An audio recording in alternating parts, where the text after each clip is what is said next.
Shalom jemaat yang terkasih di dalam Tuhan Yesus Kristus. Penuntun Saat Teduh Sinode Gereja Kristen Jakarta hari ini, Selasa 13 September 2022. Melakukan kehendak Bapa. Nas terambil dari Injil Yohanes pasal yang keempat, ayat 27 sampai ayat yang ke-34. Pada waktu itu datanglah murid-muridnya dan mereka heran bahwa ia sedang bercakap-cakap dengan seorang perempuan. Tetapi tidak seorang pun yang berkata, "Apa yang engkau kehendaki?" atau "Apa yang engkau percakapkan dengan dia?"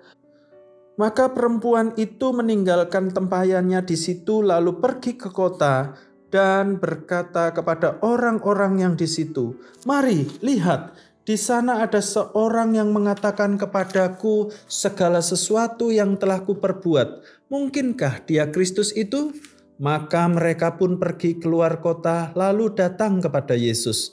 Sementara itu murid-muridnya mengajak dia, katanya, "Rabi, makanlah." Akan tetapi ia berkata kepada mereka, "Padaku ada makanan yang tidak kamu kenal." Maka murid-murid itu berkata seorang kepada yang lain, "Adakah orang yang telah membawa sesuatu kepadanya untuk dimakan?" Kata Yesus kepada mereka, "Makananku ialah melakukan kehendak Dia yang mengutus aku dan menyelesaikan pekerjaannya." Salah satu keahlian Yesus dalam menyampaikan pengajarannya adalah metode mengajarnya yang sangat sederhana, kreatif, dan mendarat bagi pendengarnya.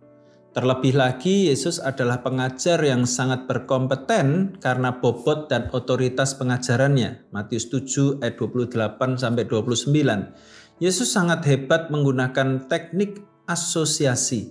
Yesus mengasosiasikan suatu istilah yang sulit menjadi sederhana dan mudah dipahami oleh pendengarnya. Dalam perenungan kita, Yesus mengasosiasikan kehendak Allah dengan makanan. Yesus memakai asosiasi melakukan kehendak Allah dengan makanannya yang disampaikan Yesus pada saat murid-muridnya mengajak dia makan.